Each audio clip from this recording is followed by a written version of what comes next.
All right, guys, Bassmaster has dropped the news. No entry fees in the 2025 Bassmaster Elite Series. But as we peel back this onion, I want to point out something that I'm just not really buying at this point with all this information.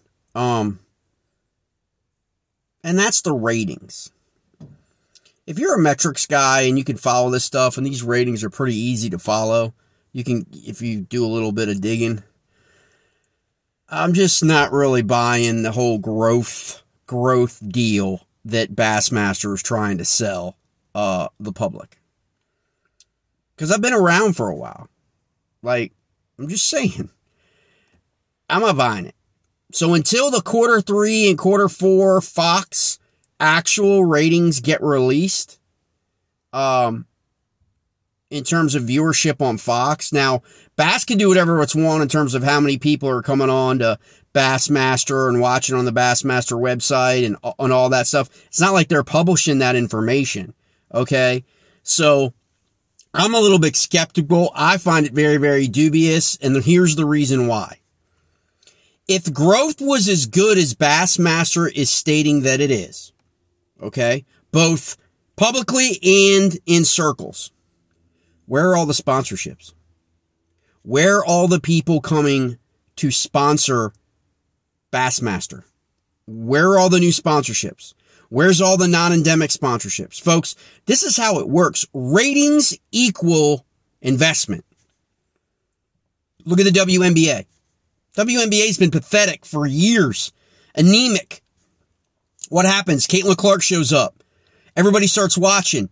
What happens in the WNBA? Capital investments made by brands into WNBA and marketing dollars spent. That's how it works. Brands are going to gravitate to where the eyeballs are. Are the eyeballs on fishing? Can we be honest about this? Because I'm going to point something out. It's very simple. That anybody can find this information out. It takes 2 minutes. It really takes 2 minutes. Okay? Y'all remember back in 2001, ESPN bought B.A.S.S, right? Y'all remember that? ESPN. Okay? Here's something I want you to think about. In 2005, the Bassmaster Classic was held in Pittsburgh. Okay? It was won by Kevin Van Dam, if you remember.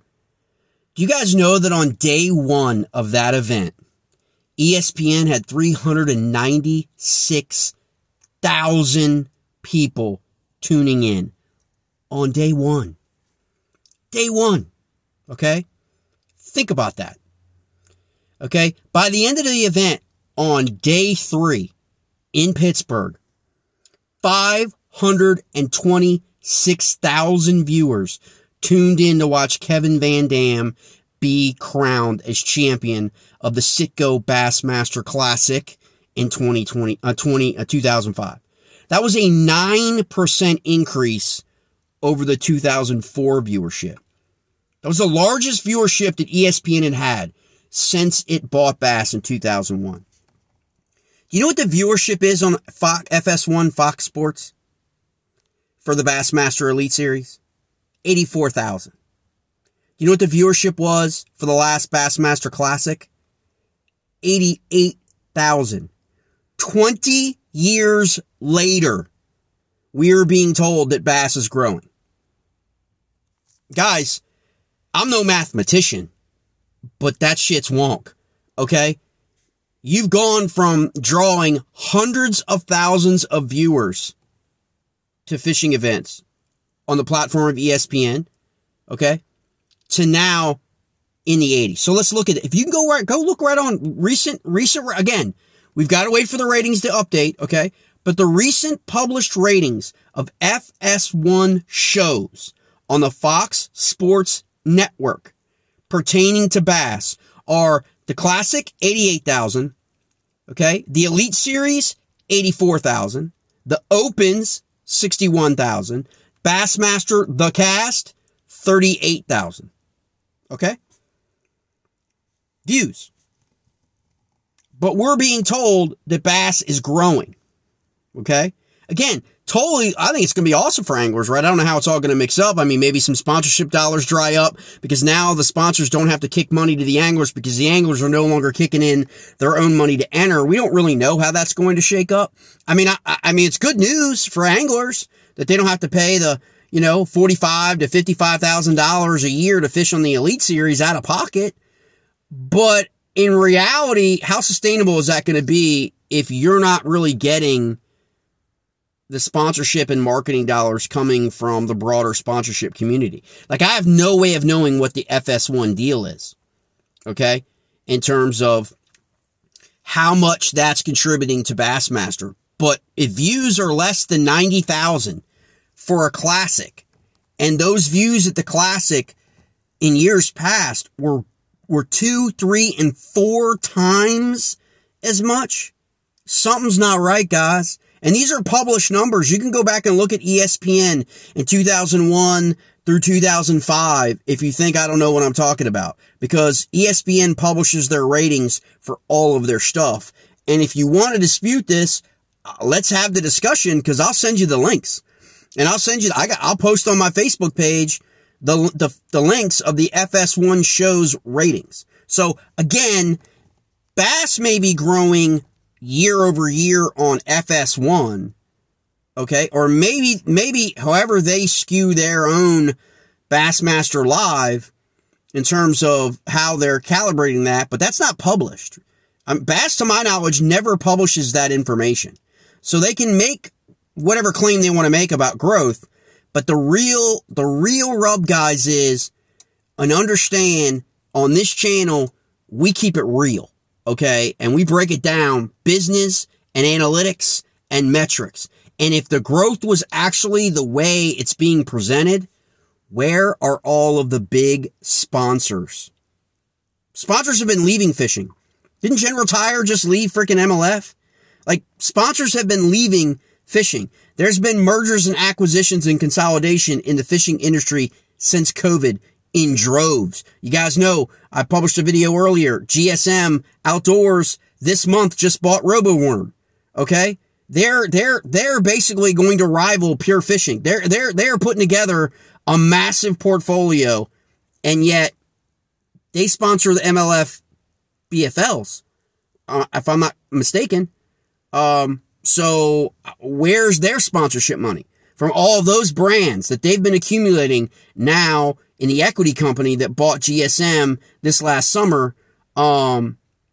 Where's their cap? Why are they not invested heavily in Bassmaster? I mean, they could be putting in some, but where are the big time brands coming into a market that's supposedly growing at the rate that Bassmaster is claiming that it is growing at? Now, I got off the phone a little while ago with someone who's pretty close to a lot of this, and it may just be a play to basically just hamstring the NPFL and MLF. And it may not last more than a year, guys. And anglers are going to get cut in the lurch if they start planning going forward that, you know, they no longer have to pay entry fees. It could only be one season.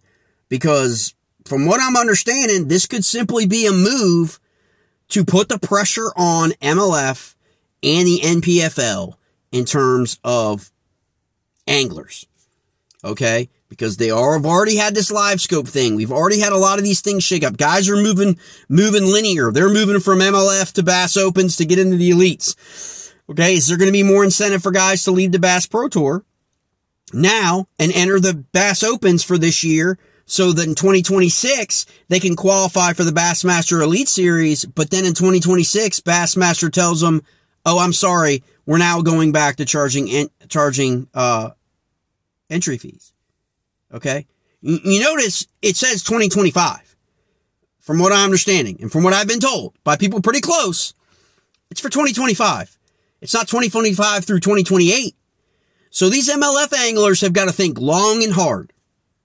Because you could make that jump from the BBT, or maybe even Tackle Warehouse Invitationals, to go and fish the Bassmaster Opens in 2025, where now you have 2 divisions, 4 events in each division, and then you have the EQs, in an attempt to qualify for the Bassmaster Elite Series, thinking that when you get there, you're not going to have to pay entry fees. And then in 2026, you might have to pay entry fees.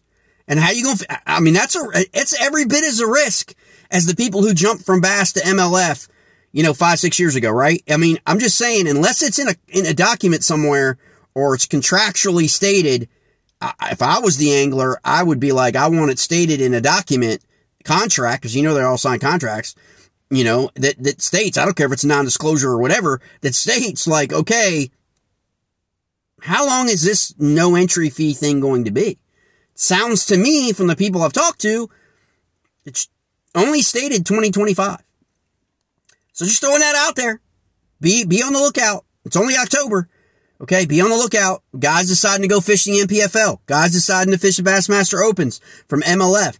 This puts MLF kind of in like, in a pickle, because it would incline the person who's not thinking this thing through clearly to potentially make the leap to Bassmaster Opens and EQs to qualify for the Bassmaster Elite Series, only to find themselves right back where they are today, having to pay entry fees. I don't believe there's a guarantee that I've seen. I could be wrong. If I am, put it in the comments. Send me a link that says 2026 through 2028, okay, are entry fee free no matter what. From what I understand, it's 1 year. And 1 year's great. Don't get me wrong. I'm not trying to be a hater. I'm just trying to be objective about this in terms of what's real and what's not. We know what real is. We know that anglers aren't going to have to pay entry fees in 2025. We know that part. We don't know if other fees are going to go up. We don't know if Bassmaster Open fees are going to go up, are going to be changed. We don't know if Bass membership is going to go up a little bit. We don't know about any of that stuff yet. Okay. But what we do know is the anglers are not now going to be pay to play, which is a big deal. That is a big deal. That was a big, huge deal for MLF. Didn't work out for them so good. Okay. Because it's very, very expensive to run these operations. Most people do not understand the capital investments that it takes to be running these crews to all these tournaments and covering all these tournaments and all the infrastructure and all the cameraman and all the equipment and all the streaming and all that stuff. Most people have no comprehension of how expensive that is. And you don't really get an indication really of how expensive that is in truth, because Bassmaster's not public. They don't release any of their expenses and liabilities and assets. They don't. Okay. If they were a publicly traded company, we would see all of it. We would know how much they're paying per tournament. We would know how much they're making per tournament. We will know how much they actually are in debt or they're not in debt. I mean, the biggest problem with Bassmaster has always been nobody really knows anything about the financials. They really don't know. I mean, okay? But for an organization to get bought and sold, it tells you a little bit about what may be really going on behind the scenes. And this very well could be, guys, a last-ditch effort to put the nail in MLF and maybe MPFL. At least one of them. It very well could be. Because this kind of came out of nowhere. If you think about it. It came out of nowhere all of a sudden. Okay? We all got distracted with the live scope thing and the live scope technology committee and all this stuff and then the schedules, and then all of a sudden, boom, this drops. Okay? And so it really begs a lot of questions. But stay tuned, because I'm going to get to the bottom of it. I mean, I got the ratings stuff nailed in. I got another call later on the day. Find out some ratings before FS1. Hopefully get some more information from some folks on what's really happening with the lives on Bassmaster, and really how they're really gauging that in terms of that, because I don't think that information's ever going to be made public. I really don't. And that tells you a lot about what the truth is. If something's growing astronomically, show the numbers. Show where the growth is coming from, right? But from what I understand, and I've heard this from people in the industry, guys, that are in business, okay, in the fishing industry, who they would be showing these details to as they pitch them to commit to sponsoring Bassmaster. Okay? When they go in and they sit down and they have these discussions about sponsorship and marketing deals and collaborations and partnerships, it's no different when an angler sits down with a brand. Bass has got to make the pitch.